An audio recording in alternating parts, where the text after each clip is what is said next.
Wel, bore da i chi gyd, a chroeso cynnes yn enw'r arglwydd Iesu Grist. I ni fwy na lai ar ddiwedd yr cyfnod clo byr presennol, a fi'n gobeithio bod chi wedi ymdopi yn ystod yr wythnosau diwetha yma. Ac o'n i eisiau dechrau trwy estyn y gwahoddiad yna unwaith eto i chi, os oes unrhyw un sydd yn stryglan ar hyn o bryd, i chi'n cael un anodd mewn unrhyw ffordd, plis cysylltwch â ni, byddwn ni fel eglwys wrth ein boddau yn ceisio eich gwasanaethu chi. Wel, gadewch i ni gyflwyno nawr yr oedfa hon i'r arglwydd. Nawn ni weddio yn gilydd.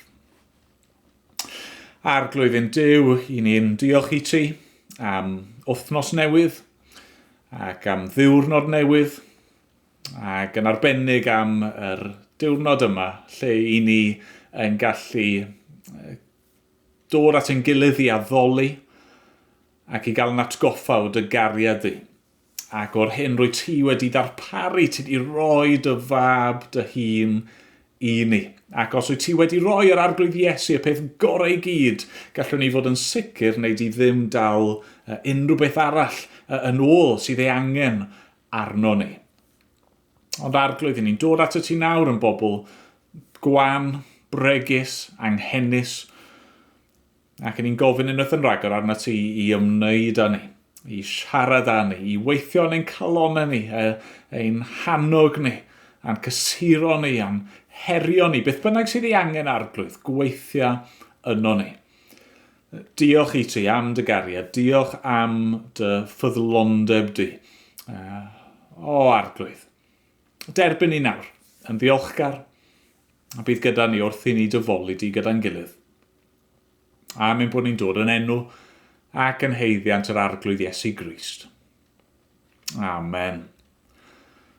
Amen. Wel, nawn ni barhau i addoli trwy gannu gyda'n gilydd.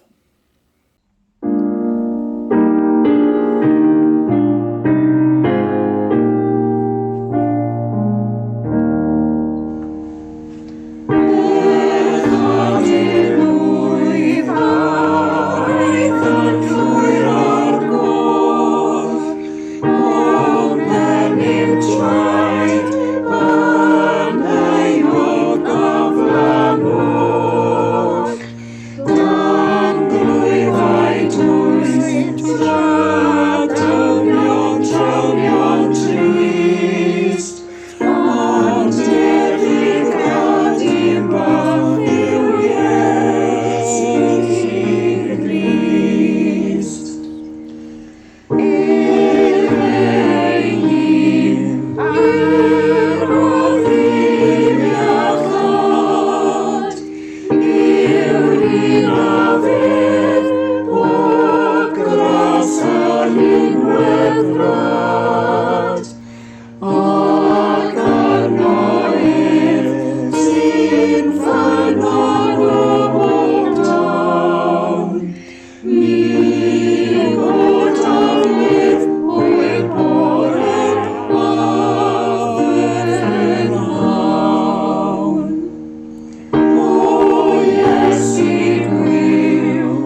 Wel, ni am droi yn awr at air ein diw ni, ac i ni di cyrraedd bore yma Ioan pennod 13. A mewn ffordd, i ni di cyrraedd ail hanner Efengil Ioan. Mae yna 21 pennod i gyd. Mae'r 12 pennod cyntaf yn canolbwyntio'n bennaf ar dangos pwy yw Iesu. Ni di gweld yn dyn ni'r gwirthiau'r arwyddion rhyfeddol yma sydd fel petai'n tystio i bwy yw Iesu. Nawr, o bennod 13 ymlaen, mae Ioan yn ffocysu just ar yr dyddiau neu'r oriau olaf o fywyd yr arglwydd Iesu Grist a'i farwolaeth ar y groes ac yna, wrth gwrs, ei atgyfodiad. Felly mae'r ffocws yn troi at pam fod Iesu wedi dod. Ac i ni'n dechrau efo adran hyfryd iawn, yr adran yma, ddechrau pennod 13, lle mae Iesu yn golchi traed ei ddisgyblion. Felly, trowch gyda fi, bydd y geiriau ar y sgrin. Ar drothwy gwyl y Pasg, yr oedd Iesu'n gwybod fod ei awr wedi dod, iddo ymadael ar byd hwn a mynd at y tad. Yr oedd wedi caru'r rhai oedd yn eiddo iddo yn y byd, ac fe'i carodd hyd yr eithaf. Yn ystod swper, pan oedd y diafol eisoes wedi gosod yng nghalon Judas, fab Seimon Ysgariot, y bwriad i'w fradychu ef, dyma Iesu, ac yntau'n gwybod bod y tad wedi rhoi pob peth yn ei ddwylo ef, a'i fod wedi dod oddi wrth Dduw, a'i fod yn mynd at Dduw, yn codi o'r swper, ac yn rhoi ei wisg o'r neilltu, yn cymryd tywel, ac yn ei glymu am ei ganol. Yna tywalltodd ddŵr i'r badell, a dechreuodd olchi traed y disgyblion, a'i sychu ar tywel oedd am ei ganol. Daeth at Seimon Pedr yn ei dro, ac meddai ef wrtho, arglwydd, a wyt ti am olchi fy nhraed i? Atebodd Iesu ef, ni wyddos ti ar hyn o bryd beth rwy fi am ei wneud, ond fe ddo i wybod ar ôl hyn. Meddai Pedr wrtho, ni chei di olchi fy nhraed i, byth. Atebodd Iesu ef, os na chaf dy olchi di, nid oes lle i ti gyda mi. Arglwydd, meddai Seimon Pedr wrtho, nid fy nhraed yn unig, ond golch fy nwylo am pen hefyd. Dwedodd Iesu wrtho, mae'r sawl sydd wedi ymolchi drosto yn lan i gyd, ac nid oes arno angen golchi dim ond ei draed. Ac rydych chwi yn lan, ond nid pawb ohonoch. Oherwydd gwyddau pwy oedd am ei fradychu. Dyna pam dwedodd nid yw pawb ohonoch yn lan. Wedi iddo olchi ei traed ac ymwisgo a chymryd ei le unwaith eto, gofynnodd iddynt, a ydych yn deall beth rwyf wedi ei wneud i chwi? Rydych chwi'n fy ngalw i yn athro ac yn arglwydd, a hynny'n gwbl briodol oherwydd dyna wyf fi. Os wyf fi, felly, a minnau'n arglwydd ac yn athro wedi golchi eich traed chwi, fyddai'ch chwithau hefyd olchi traed eich gilydd. Rwyf wedi rhoi esiampl i chwi. Rydych chwithau i wneud fel yr wyf fi wedi ei wneud i chwi. Yn wir, rwy'n dweud wrthych. Nid yw unrhyw was yn fwy na'i feistr, ac nid yw'r un a anfonir yn fwy na'r un a'i hanfonodd. Os gwyddoch y pethau hyn, gwyn eich byd os gweithredwch arnynt. Nid rwyf yn siarad amdanoch i gyd, rwyf fi'n gwybod pwy a ddywysais. Ond mae'n rhaid i'r ysgrythyr gael ei chyflawni, mae'r un sy'n bwyta fy mara i wedi codi ei sawdl yn ferbyn. Rwy fi'n dweud wrthych yn awr, cyn i'r peth ddigwydd, mwyn i chwi gredu pan ddigwydd, mae my fi yw. Yn wir, rwy'n dweud wrthych. Mae'r sawl sy'n derbyn unrhyw un a anfona fi yn fy nerbyn i. Ac mae'r sawl sy'n fy nerbyn i yn derbyn yr hwn am hanfono fi. Amen. Amen. Wel, diolch i Dduw am ei air i ni unwaith eto y bore yma. Na ni weddio, na ni droi at yr arglwydd unwaith eto mewn gweddi. O arglwydd. I ni ddim yn gwybod le i ddechrau wrth ymateb i yr hyn mae Iesu ni wneud ac yn ei ddweud fan hyn. Y fath ostyngeidrwydd, y fath dynerwch, ac yn y cwbl yn pwyntio at yr hyn oedd o'i flanau. Ni'n gweld hynny fod e'n gwybod fod ei awr wedi dod. Oedd e'n gwybod fod Judas yn mynd i'w fradychu. Ac fan hyn mae'n ceisio paratoi i ddisgyblion am yr hyn sy'n mynd i ddigwydd iddo fe. A fel bod nhw'n gwybod, mae nid camgymeriad, nid damwain oedd y groes a Iesu'n cael ei fradychu, ond mwyn cyflawni'r ysgrythyr ac mwyn cyflawni dy gynllun achubol di. O, ni'n diolch am Iesu. Diolch am ei barodrwydd ei wynebu'r pethau hyn. Ac ei ymostwm ei hunan fel hyn. Ein mwyn ni. Arglwydd i ni ddim yn ei heiddiau.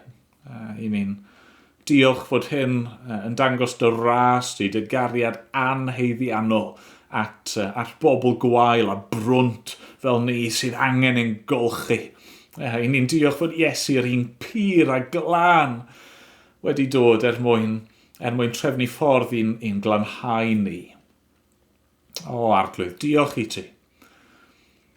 Dad, ni'n gwybod fod yr hanes yma unwaith eto yn gyfarwydd i ni. Neu llawer ohono ni o leia.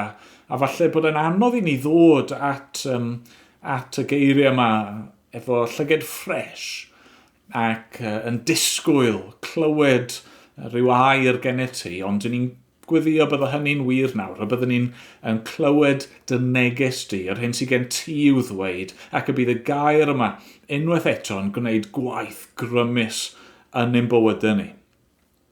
O arglwydd, derbyn ni nawr. Derbyn ein mawl ni a'n diolch ni, gad i ni ryfeddu unwaith eto ar yr arglwydd Iesu Grist ac ar yr hyn mae wedi dod i'w wneud droson ni. Dad, clyw yn gweddi ni, helpa ni i thaddoli di. A mae'n bod ni'n gofyn yn enw yr arglwydd Iesu.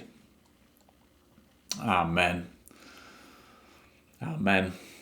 Wel, nesaf ni'n mynd i gael stori i'r plant, ac yna ar ôl hynny bydd Dad yn esbonio emyn i ni cyn bod ni'n canu'r emyn hwnnw gyda'n gilydd. Heddiw, yn Ioan 13 adnod 1 i 20, rydym yn clywed am hanes Iesu yn golchi traed y disgyblion. Roedd hi'n bron iawn yn ŵyl y Pasg, ac roedd y disgyblion wedi casglu i cael swper. Ond roedd Iesu yn gwybod fod am farw ar y groes yn fuan iawn. Felly dyma Iesu yn rhoi ei wisg o'i neillu a chymryd tywel a thywall dŵr i fwcad a dechrau golchi traed y disgyblion. Roedd y disgyblion yn rhyfeddu fod Iesu yn gwneud y fath beth. Does dim rhaid i ti wneud hyn, Iesu. Swydd gwas ydy golchi traed. Pam ddaeth tro Simon Pedr? Dyma Simon yn deud, Arglwydd, ti'n golchi fy nhraed i? Ti ddim yn deall beth dwi'n wneud ar hyn o bryd, ond byddi di'n dod i ddeall nes ymlaen. Na, byth. Gei di ddim golchi fy nhraed i. Os gai ddim dy olchi di, ti ddim yn perthyn i mi. Os felly arglwydd, golcha fy nwylo a'n penni hefyd. Dim just fy nhraed i. Does dim rhaid i rywun sydd wedi cael bath ymolchi eto. Dim ond golchi ei traed am fod gweddill ei gorff yn lân. Ydych chi'n lân? Pawb ond un ohonych chi. Ydych chi'n deall be dwi wedi wneud i chi? Dych chi'n galw fi yn athro neu arglwydd, ac mae hynny'n iawn, a mae dyna be ydw i. Felly, am fy mod i, eich arglwydd a'ch athro, wedi'ch golchi'ch traed chi, dylech chi golchi traed eich gilydd. Dwi wedi rhoi esiampl i chi mwyn i chi wneud yr un peth i'ch gilydd.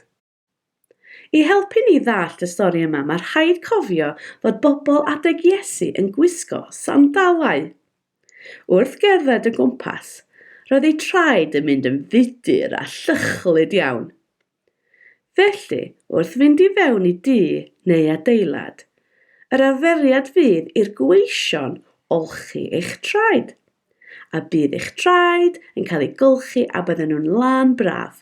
Nid yw'r swydd yma yn un neis. Roedd hi'n swydd isel iawn. Ni fydd neb pwysig y gwneud hyn. A byddech chi yn hoffi golchi traed rhywun? Wrth i Iesu benderfynu a golchi traed i ddisgyblion, roedd yn golygu llawer o bethau pwysig. Yn gyntaf, mae Iesu yn mab i Dduw, brenin y byd i gyd, a tywysog heddwch. Nid ei swydd ef ydy golchi traed ei ffrindiau. Ffordd arall rownd y dylai fod, y disgyblion dylai olchi traed Iesu. Ond na, mae Iesu yn llawn cariad ac yn ostynedig, fodlon dod yn isel, ac yn caru ei ffrindiau gymaint, nes i fod yn hapus i olchi ei traed. Wow! A mae'n rhoi sialent i'r disgyblion wneud pethau tebyg i'w gilydd. Gwneud pethau da a cariadus i'w gilydd, pa mor embarrassing, neu afiach, neu anodd ydy'r swydd neu job. Mae Iesu yn golchi traed y disgyblion yn atgoffa ni o'r job fwyaf anodd wnaeth Iesu drosto ni. Gan fod Iesu yn ein caru ni gymaint, fe wnaeth o cymryd y swydd fwyaf anodd ag afiach yn y byd i gyd. Fe wnaeth o gymryd cosb ein pechodau, sef uffern, arno fo'i hun ar y groes, fel bod ni yn cael dod i perthynas pur gyda Duw. Pwy bynnag sydd yn credu yn Iesu, mae o wedi golchi yn lân o'i pechodau. Roedd mynd ar y groes a marw yn un o'r pethau anoddaf roedd Iesu wedi gwneud. Ond roedd o'n fodlon gwneud hyn i gyd gan ei fod yn caru ni ac isio ni fod yn y nefoedd gyda fo a Duw. Felly, wrth Iesu olchi traed y disgyblion, roedd yn dangos fod o'n barod i olchi pechodau y disgyblion i ffwrdd ar y groes a bod nhw yn lân o flaen Duw. 2 peth i orffan. Yn gyntaf, ydych chi wedi sylweddoli fod Iesu yn gallu golchi chi yn lân o flaen Duw hefyd? Golchi chi o'ch pechodau a gallu bod yn lân o flaen Duw a mynd i'r nefoedd. Yn ail, sialens fach. Beth am drio dangos cariad tuag at rhywun heddiw wrth wneud rhywbeth clen a cariadus iddyn nhw?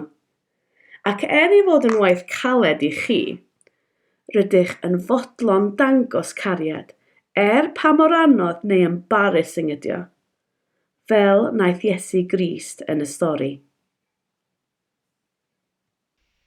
Yn ôl yr athro Bobby Jones, un o emynau gwychaf y Gymraeg yw'r emyn sy'n dechrau daeth ffrydiau melys iawn yn llawn fel llu o ffrwyth yr arfaeth fawr yn awr i ni. Awdur yr emyn oedd Pedr Fardd, un o'i mynwyr gorau'r Gymraeg.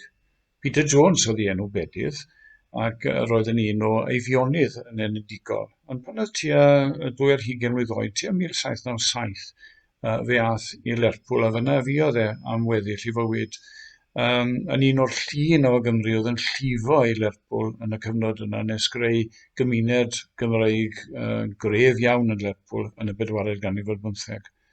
Er enghraifft, yn y flwyddyn 1828, pan gyhoeddwyd yr emyn dan sylw yn ei ffurf derfynol, roedd tua 800 o fethodistiaid Cymreig yn Lerpwl, heb sôn am lawer iawn o Gymru eraill. Ac roedd Pedr Fardd yn un o arweinwyr amlwg y methodistiaid Cymreig yn Lerpwl. Teiliwr oedd wrth ei alwedigaeth, ond fe ath e'n athro ysgol, ac roedd yn amlwg iawn hefyd yng ngwaith yr ysgolion Sul ymhlith y Methodistiaid Cymreig yn Lerpwl.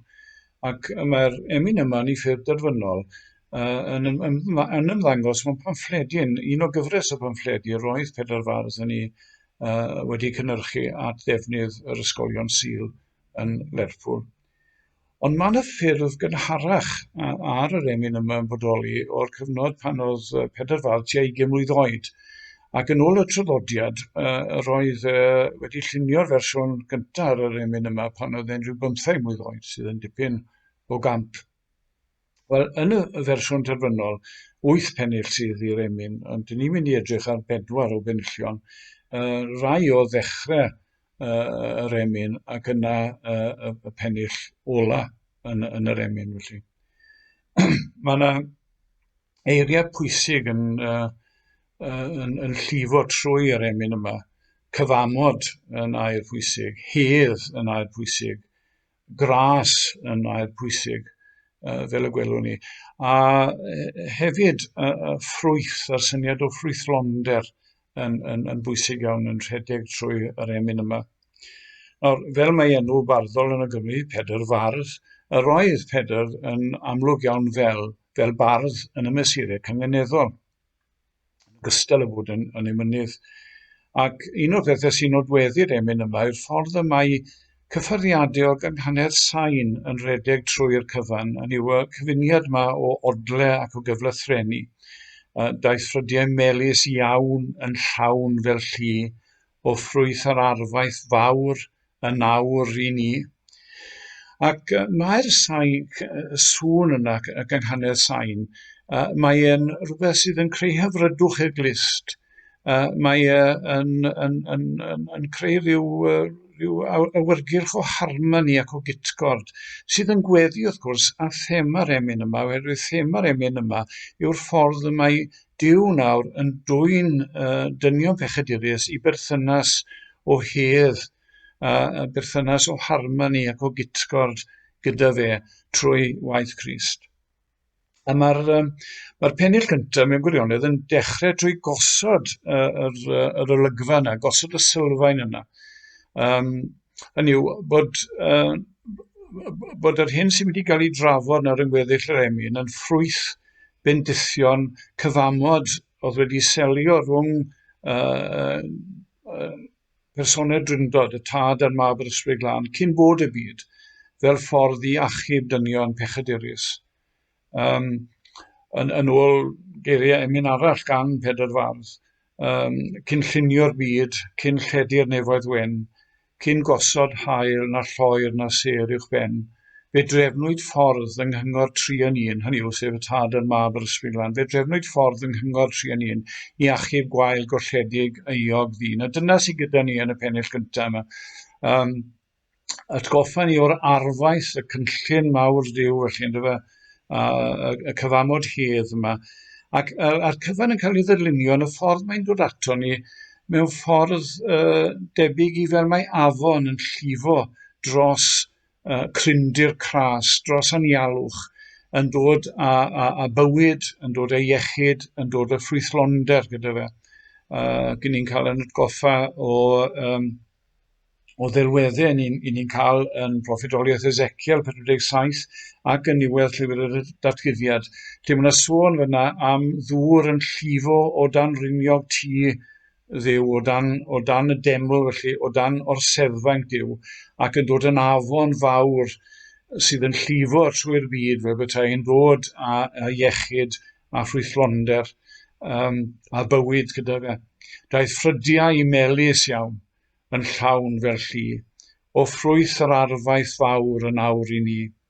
Hen iachadwriaeth glir aeth dros y cryndir cras, bendithion amod hedd, o ryfedd ras. A'r gair gras, wrth gwrs, yn air sydd yn cyfleu'r ffaith fod Duw yn ei drigaredd, yn edrych arno ni. Nid o unrhyw haeddiant sydd arno ni. Gras yn rhywbeth sy'n dod i ni. Cariad Duw yn dod at rai sydd ddim yn haeddu i gariad ei sylw fe. Ac wrth gwrs mae'r llinell yna'n cael ei ailadrodd ar ddiwedd pob pennill. Ac yna mae'r pennill nesaf ar ôl yn atgoffa ni mewn gwirionedd o ddechrau'r cyfan, fe bydai, yn y cyfamod hedd a bendithion sy'n dod i ni trwy'r cyfamod hedd, y manylu nawr ar yr ymwdoliad.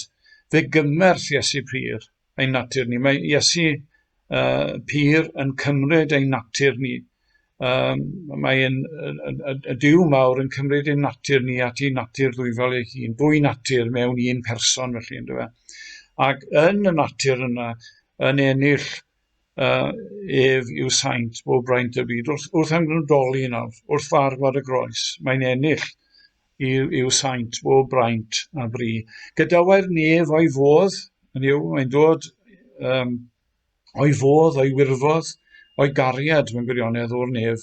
Fe gymrodd agwedd gwas, gymerodd agwedd gwas adlais o Philipia 2 fyna sy'n sôn am Grist er i fod yn dduw yn awr yn dibrisio hunan ac yn cymryd arno fe agwedd gwas wrth ddod yn ddyn wrth ymwneudoli.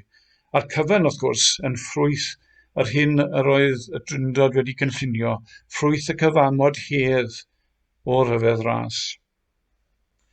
Gyda mae'r pennill nesaf yn agor yr un ffordd ar ail bennill. Wrth gwrs, fe gymerth Iesu Pur yn yr ail bennill, fe gymerth Iesu Blaid Trieniad Trist. Mae'n dod o'n plaid ni nawr wrth ymwneudoli.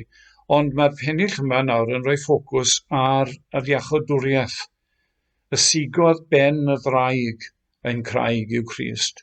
Yr addewid mae sy'n dod yn Genesis yn syth ar ôl y cwymp, bod na un yn mynd i ddod a fydd yn ysigo ben y ddraig yn ddryllio grym yr un drwg fel petai, ac yn dod â iachadwriaeth i ni. Ac wrth gwrs mae hynny'n digwydd ar y groes yn dyrfynol, a'r canlyniad hynny ein craig yw Crist, ydy, mae Crist yn rhywun cadarn i ni gallu sefyll yno fe, ond hefyd mae y llinell yn atgoffa ni o beth mae Cynta Corinthiad 10 yn dweud wrthyn ni.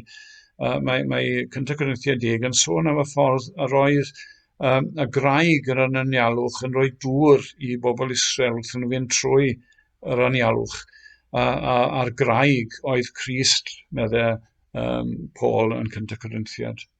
Ac yn myniad y cyfan, wrth gwrs, yw ein bod ni, Trieniad Trist yn nawr, yn cael cawninau fod yn bir, uwch cur, uwch poen, felly a phechod cas, yn berffaith ar ei wedd, ar wedd Crist, fyddwn ni'n debyg iddo fe, o'r rhyfedd ras. Ac yna mae'r pennill ola yn dechrau mewn gwirionedd gyda un o ddelweddau mwyaf trawiadol yn hymenyddiaeth ni. Mae Crist, wrth gwrs, ar y groes yn gwisgo coron o ddrain, a mae yna archoll, mae yna bicell yn mynd i mewn i wstlus ar y groes. A beth sydd gyda ni yn y pennill ola yma mewn gwirionedd yw mae'n bennill o ddiolch ac o foliant, wrth gwrs, am yr hyn mae Crist wedi gyflawni. Ond ar y dechrau hyn, mae'n dangos y ffordd y mae bendithion rhyfeddol mae'n dod i ni trwy farwolaeth Crist. Mae'r draen, y goron draen o gan Crist ar y groes yn troi yn ffrwyth i ni, yn rawnwyn ar y groes, a'r gwyn, wrth gwrs, yn atgoffa ni o'r cymyn hefyd. A wedyn mae balm, hynny yw, mae eli persawr fel petai yn dod allan o'r archoll ddofn i fi archollwyd am yn cymweddau ni meddai Eseia, ond allan o'r archoll erchyll yna, mae rhywbeth sy'n dod sydd yn lleddfu poen, sydd yn gwella bryw. Ac yna canlyniad hynny i gyd, wrth gwrs, yw dechreuwn fawr cyn hir, na flinir ar ei flas, am Iesu'r aberthedd, o'r rhyfedd ras. Wel, o'r rhyfedd ras yn wir.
Mae'r wythnos diwetha yma yn dod i cael ei ddominyddu gan etholiadau America, yr ras i gyrraedd y tŷ gwyn. A fi'n siŵr bod y mwyafrif ohoni wedi bod yn trafod yr mater ymhlith yn gilydd. Ar un pwynt yn ystod yr wythnos, nath Catrin, fy ngwraig, ofyn cwestiwn. A'r cwestiwn oedd hyn, pam yn y byd bydde unrhyw un eisiau bod yn arlywydd? A mae'n gwestiwn ddiddorol yn dydi. Yn arbennig falle pan i'ch chi'n ystyried yr ddau sydd wedi bod yn cystadlu ei gilydd, Joe Biden, Donald Trump, mae'r ddau ohonyn nhw yn ei 70au.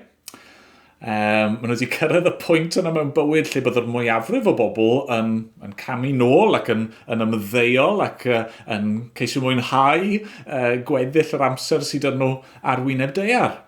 Mae'r ddau ohonyn nhw wedi bod yn bobl ddigon llwyddiannus mewn gwahanol ffyrdd ac eto nawr yn dal i fod yn brwydro mwyn ceisio cyrraedd yr Oval Office. Pam? Bysach chi'n hoffi meddwl fod rhywun yn chwennych y swydd yna o awdurdod ac o fod yn arweinydd am resymau da. Bod nhw eisiau gwasanaethu, bod nhw eisiau helpu pobl i gwlad nhw. Ac eto mor aml yn y math yma o etholiad, chi'n teimlo mae beth mae'r bobl yma wir yn ei chwennych yw y teitl, y statws, yr enw, yr awdurdod. Wrth i ni droi bore yma at air Duw, ac ystyried yr hanes rhyfeddol yma, yr hanes hyfryd yma, ddarllenon ni dyn gilydd, ni'n gweld rhywbeth sydd, dylse bod yn siglo ni, achos mae e mor annisgwyl yn dydy. Beth ni'n gweld? Wel, Iesu, yr arglwydd, yr athro, mab Duw yn y cnawd, yr un sydd ag enw goruwch pob enw, yr un sydd â teitl gwell nag unrhyw un arall. Mae statws yn fwy na neb arall. Mae awdurdod tu hwnt i bawb arall. Does yna neb yn debyg iddo fe. Neb yn cymharu iddo fe. Neb sy'n gallu cystadlu gyda fe. Brenin y bydysawd. A be mae fe'n gwneud? Mae'n plygu lawr. A mae'n golchi traed i ddisgyblion e. Mae'n gwirdroi y ffordd i ni nawr fod i feddwl am, beth yw mawredd. Wrth i weld yn gwneud hyn, mae'n gorfodi ni i ymostwng. A mae'n rhoi patrwm nawr i ni i'w ddilyn yn y ffordd i ni'n trin eraill. Trowch gyda fi, trowch i'r adnodau hynny. A'r peth cyntaf eisiau tynnu'n sylw ni ato fe'n arbennig yw hyn. Mae Iesu fan hyn yn gwneud rhywbeth mae yn gorfod gwneud. Rhywbeth sydd yn ei natur i'w wneud. Beth yw'r cyd-destun? Gobeithio bod chi'n gwybod hynny erbyn hyn. Y cyd-destun mae wedi bod yn agosau yw'r Pasg. Mae Iesu fan hyn yn dathlu swper y Pasg, y swper ola gyda'i ddisgyblion. Mae'r groes yn agosau. Mae'r amser i oen Duw, i gymryd ymaith bechodau'r byd wedi dod.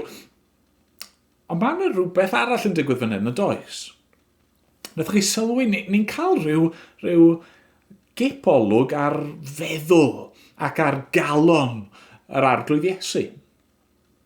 Ioan 13 adnod 1.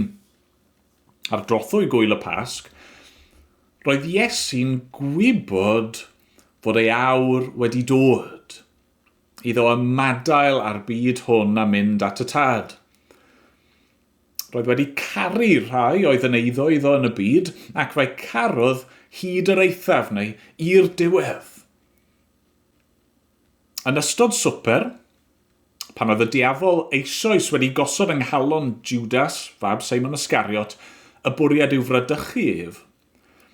Dyma Iesu ac yntau'n gwybod bod y tad wedi rhoi pob peth yn ei ddwylo ef, a'i fod wedi dod oddi wrth Dduw, a'i fod yn mynd at Dduw, a na i stopio fyna, achos dyma'r cyd-destun. Mae ydych chi, bron a bod yr paradox rhyfeddol yma.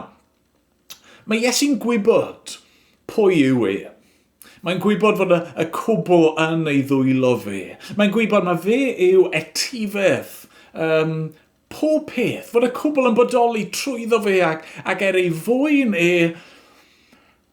A dyna'r union beth sy'n arwain ato fe yn ymostwng ei hun ac yn gwasanaethu. Mae dyn ni syniad tebyg yn ein chwedloniaeth Gymraeg ni. Chi'n cofio hanes Bendigeidfran?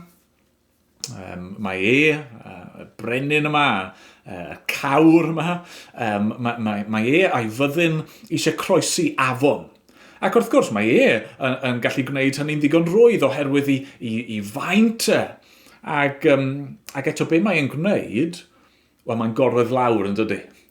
Ac mae ydych chi'r geiriau hyfryd yna, a fo ben byd bont am yr milwyr yn croesi ar ei gefn e. Hynny oedd e'n gallu croesi ei hun, a mae'n ddigon mawr i wneud hynny.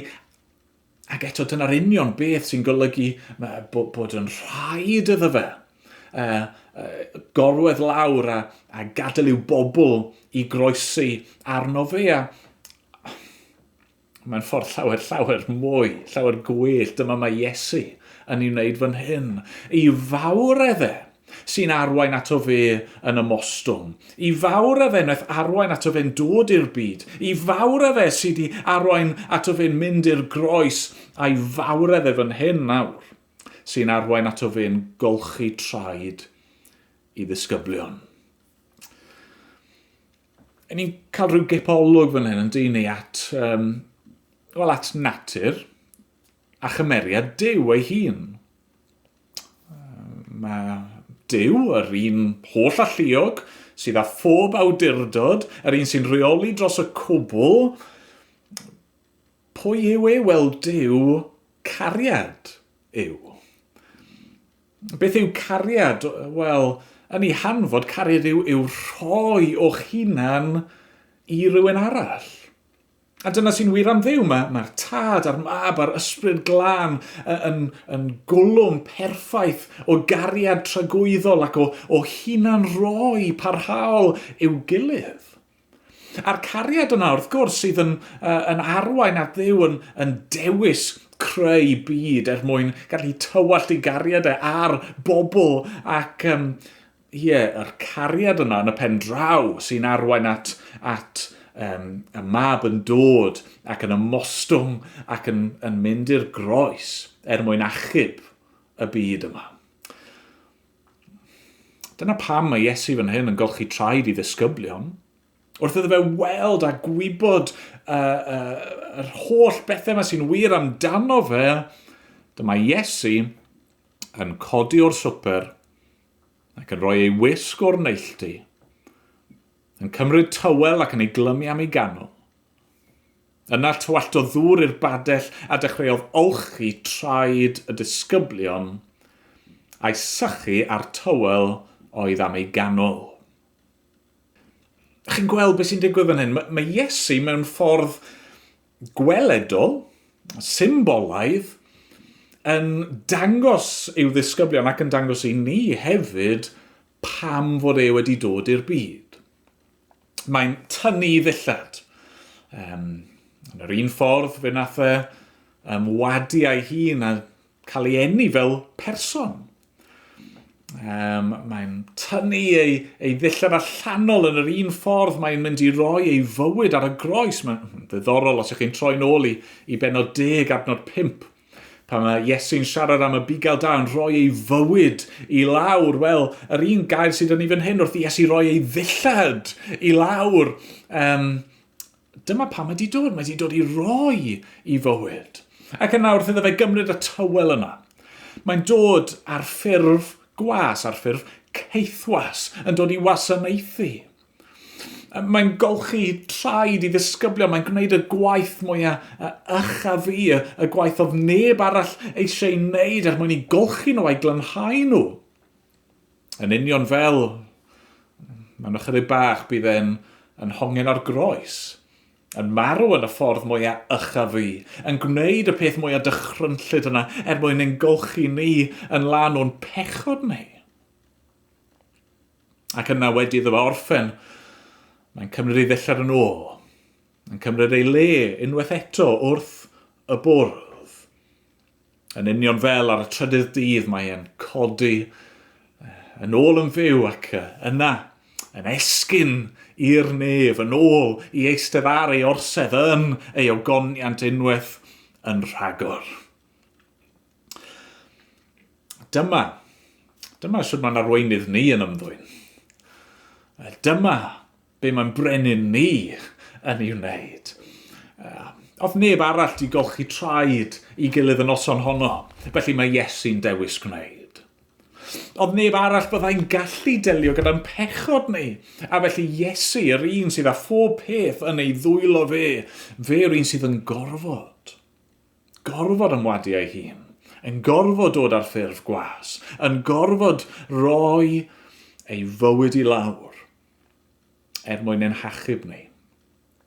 Cymryd cosb ein pechod ni arno fe ei hun. Ac wrth iddo fe wneud hynny, mae'n dangos i ni pwy yw e. A mae hyn yn dod â ni at yr ail beth i ni'n ei ddysgu yn yr adran, sef mae'r hyn mae Iesu'n ei wneud yn rhywbeth sydd angen i wneud i ni. Mae'n rhywbeth i ni angen i brofi. Dio ddim jyst yn rhywbeth mae yn gorfod gwneud achos fe'n unig sy'n gallu gwneud mae'n rhywbeth sydd yn gorfod cael ei wneud i ni.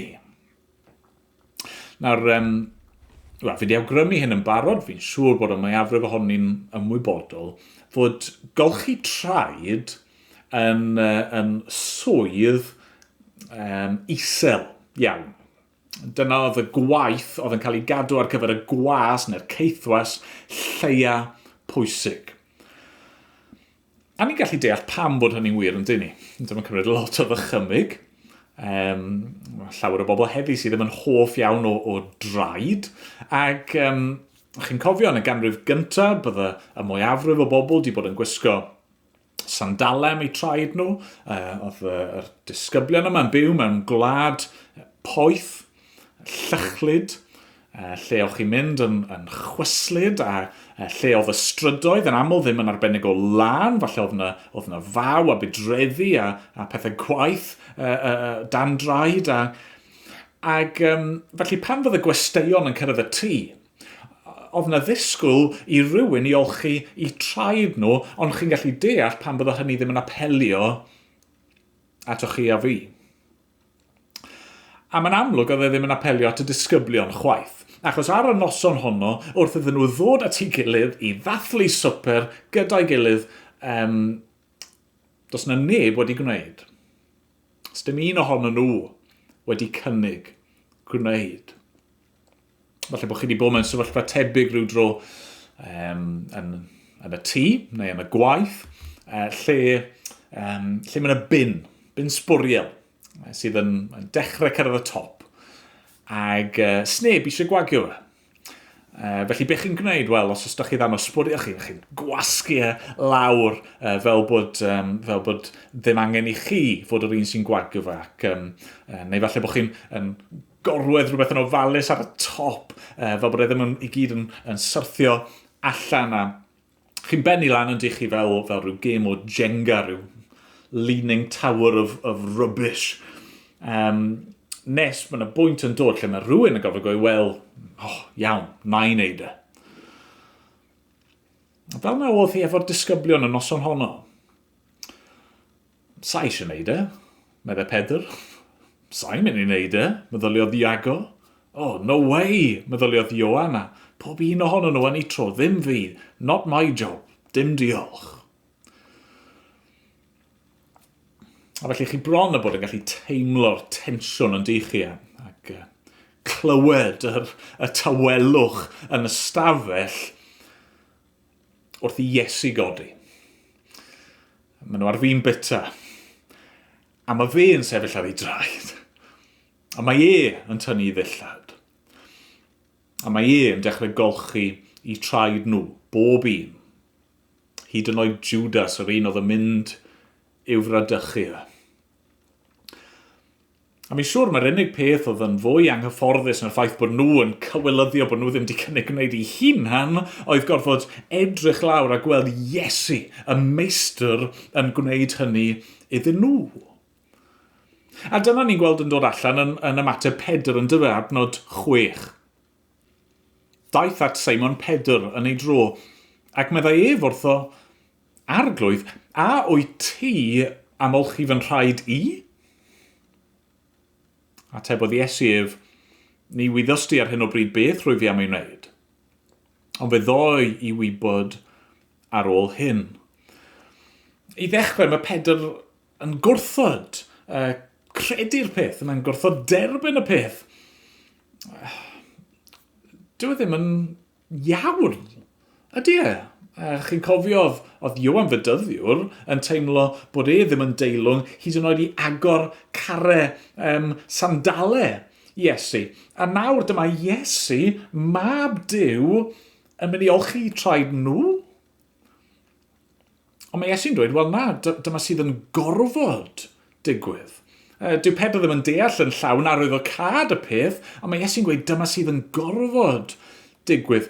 A felly mae Pedr yn dweud adnod 8, ni chei di olchi fy nhraed i byth. Atebodd Iesu ef, os na chaf dy olchi di, nid oes lle i ti gyda mi. Be mae Iesu'n dweud yn syml iawn yw hyn. Os nag yw ti'n barod i fy nerbyn i fel hyn, wedi'n darostwng, yn isel, fel gwas.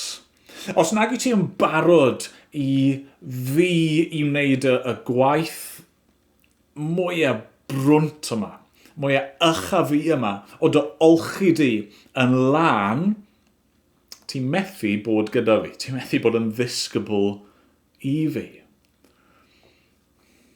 Os nag yw ti'n barod i fy ngweld i yn hongian ar groesbryn, yn derbyn gwaradwydd y byd, yn derbyn cosb Duw am bechod, os nag yw ti yn barod i ngweld i wedi ngorchuddio a gwaed a wedi dod yn felltith mwyn dy achub di, os nag yw ti'n barod i ddod heb ddim i'w gynnig yn vulnerable ac yn agored a derbyn yr maddeiant i fi'n i gynnig fel hyn, wel, does dim lle i ti gyda fi. Mae yna lawer o bobl sydd yn ymddwyn yn ddigon tebyg i Pedr. Maen nhw'n gwrthod Iesu, fel hyn. Yn gwrthod gadael iddo fe i ddod a'n golchi ni. A ni'n gallu gwneud hynny mewn gwahanol ffyrdd wrth gwrs. Mae yna rai pobl sydd yn gwneud hynny trwy wadu bod nhw'n frwnt. Dwi'n gwybod, sa'i angen cael fy ngolchi, sa'i angen cael fy maddau. Fi'n ddigon da ar ben fy hunan, dim diolch Iesu, sa'i angen ti. Mae bobl eraill sydd yn gwybod bod nhw yn bechaduriaid, ac eto dyn nhw ddim eisiau Iesu i'w golchi nhw, maen nhw eisiau golchi i hunan. Delio efo'i pechod i hunan, gwneud i hunan yn lan. Ond be mae Iesu'n gweud yw na, fel hyn i chi'n gorfod fy nerbyn ni. Does yna ddim ffordd arall, does yna ddim opsiwn arall.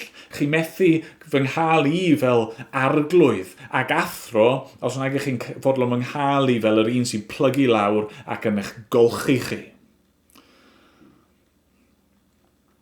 Nawr wrth gwrs mae Pedr, fel sy'n aml yn wir, mae'n mynd dros ben llestri. Mae'n dweud, wel, paid just golchi fy nhraed, golcha fy mhen, am dwylo, golcha fi gyd fel petai.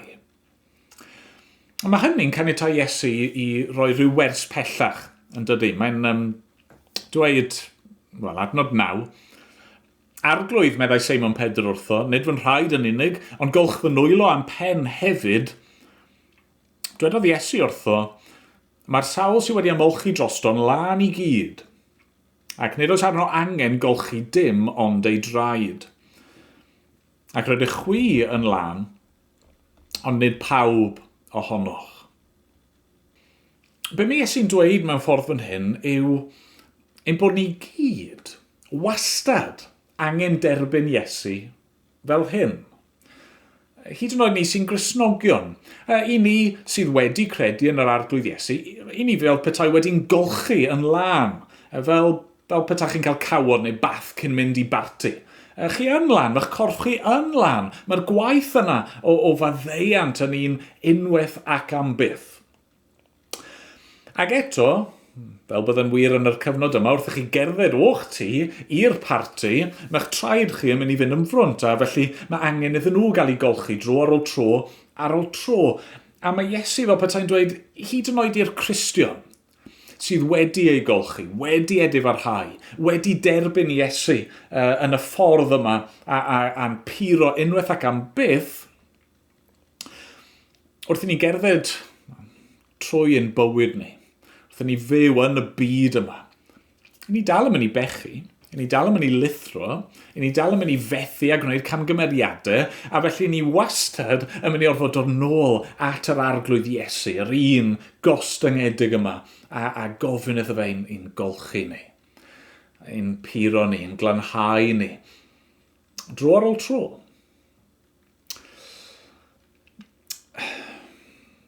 Mae hyn yn dod â ni at ein pwynt ola ni. Ni wedi gweld fod hyn yn rhywbeth mae Iesu'n gorfod gwneud. Ac yna ni wedi gweld fod yn rhywbeth mae'n gorfod gwneud i ni, rhywbeth ni'n gorfod i dderbyn a'i brofi. Ond yna, i ni'n gweld fod hyn yn rhywbeth nawr sydd yn ein newid ni. Yn rhywbeth i ni angen ei wneud i'n gilydd. Mae'r cyfnod clo yma wedi bod yn rwystredig yn do, i rai ohono ni. Wrth i ni weld ein arweinwyr ni, y pobl hynny sy'n mewn awdurdod, yn gwneud rhai reolau ac yn eu torri nhw. Yn gweud un peth ac yn ymddwyn mewn ffordd arall. A pobl yn cwyno, it's one rule for us and another for them. Ond nid felly mae hi gyda Iesu. A dweud y gwir, y gwrthwyneb yn llwyr yn dyfa. Dyw Iesu ddim jyst yn dweud, reit, fi eisiau chi wneud hyn, fi eisiau chi ymddwyn fel hyn. Fi eisiau chi olchi traed eich gilydd a na i jyst eistedd fan hyn a gwneud dim byd. Na, fel ni wedi gweld, Iesu sy'n cymryd y cam cyntaf. Fe sy'n cymryd yr initiatif. Fe sydd wedi dod a di golchi ein traed a golchi'n calonau ni. Ond wrth iddo fe wneud hynny, mae e nawr yn gosod patrwm i ni i'w ddilyn. Mae'n dangos rydw i ni nawr fod i drin ein gilydd, rydw i ni fod i drin eraill. Adnod 14. Os o'i fi felly, a minnau'n arglwydd ac yn athro wedi golchi'ch traed chwi, fe ddyle chwythau hefyd olchi traed eich gilydd. Rwyf wedi rhoi esiampl i chwi. Roedd eich chwythau i wneud fel yr rwy fi wedi ei wneud i chwi. Yn wir rwy'n dweud wrthych, nid yw unrhyw was yn fwy na'i feistr, ac nid yw'r un a anfonir yn fwy na'r un a'i hanfonodd. Os gwyddwch y pethau hyn, gwyn eich byd os gweithredwch arnynt. Mae rai pobl wedi cymryd y geiriau yna yn llythrenol i olygu fod rhaid i'r Cristion i olchi traed Cristnogion eraill a phobl eraill. Ac wrth gwrs ar un lefel, mae hynny yn wir neu'n bosib. Ac eto, mae rhaid ni gofio, ni'n sôn fan hyn am ddiwylliant a chyd-destun gwahanol iawn i'n diwylliant ni. Dydy golchi traed ddim yn rhywbeth i ni yn gwneud, neu sydd ddim yn digwydd yn gyson yn ein cartrefi ni pan ni'n derbyn gwesteion. A felly ar un lefel, bydde fe'n ddigon od betawn ni'n just yn dechrau gwneud hyn. Ac, yn wir, bydde fe'n ddigon rhwydd yn bydde fe i ni just i ddweud yn ddeddfol, ni'n gorfod golchi traed ein gilydd ac i berson gwneud hynny, ond mewn ysbryd anghywir efo calon galed a meddwl, os fi just yn gwneud hyn, byddai di cadw gorchymyn Iesu. Ond na be mae Iesu'n dweud yn adnod 15 yw hyn. Yr wyf wedi rhoi esiampl i chwi. Roedd eich chwythau i wneud fel yr wyf fi wedi ei wneud i chwi. A ni'n dim gorchymyn i wneud yr union un peth, ond i wneud fel mae Iesu wedi gwneud. I ddilyn ei esiampl e. Felly beth sydd gyda ni fan hyn yw patrwm. Patrwm rydyn ni fod i'w ddilyn. Patrwm sydd yn dechrau yn y galon. Gyda'r deheuad yna i ymostwng ac i roi o'n hunan mewn cariad, fel mae Crist wedi roi o hunan i ni. Patrwm sydd yn gweld gan fod Iesu yn ei gariad wedi dod a roi ei hunan drosto ni. Wel, i ni nawr eisiau roi ein hunan i eraill. I ni eisiau ymostwng. I ni eisiau cyfri eraill yn fwy teilwng na ni. I ni eisiau gwneud yr jobs yna. Does neb arall eisiau gwneud mwyn dangos cariad Duw i'n brodyr a'n chwiorydd ni fel Cristnogion ac i'r byd o'n cwmpas ni. A felly, a gweud y gwir, mae'n llawer anofach na bod ni jyst yn mynd ac yn dechrau golchi traed yn gilydd. Oherwydd mae'n rhaid i ni feddwl nawr, beth yw yr equivalent yn ein dydd ni. Beth yw'r pethau hynny yn ein bywyd ni fel eglwys, yn ein cartrefi ni, wrth i ni ymwneud efo ein gŵr, neu'n graig, neu'n rieni, neu'n plant, neu'n brodyr a chwiorydd. Beth yw'r pethau hynny yn ein llefydd gwaith, neu efo'n cymdogion ni, lle i ni'n gallu dangos gostyngeidrwydd, lle i ni'n gallu dangos cariad, lle i ni'n gallu rhoi eraill yn gyntaf, lle i ni'n gallu aberthu ag dweud, na, sdim angen i ti wneud hynny, na i wneud hynny. Sa'n mynd i chwilio am glod, am mawref a statws i fi fy hun, fi'n mynd i aberthu a dy roi di yn gyntaf. Dyna mae'r arglwydd Iesu'n galw arno ni wneud. Mae rhaid i ni weld be mae e wedi wneud. Mae rhaid i ni brofi hynny, a'r glanhad yna yn ein bywyd ni. Ac yna mae rhaid i ni fynd, golchi traed ein gilydd, mwyn ei enw e. Amen. Amen. Wel, i ni'n mynd i ganu eto gyda'n gilydd cyn bod ni'n gorffen.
Wel, diolch am ymuno â ni, a bendith Duw arnoch chi i gyd. Gadewch i ni weddio gyda'n gilydd wrth i ni orffen.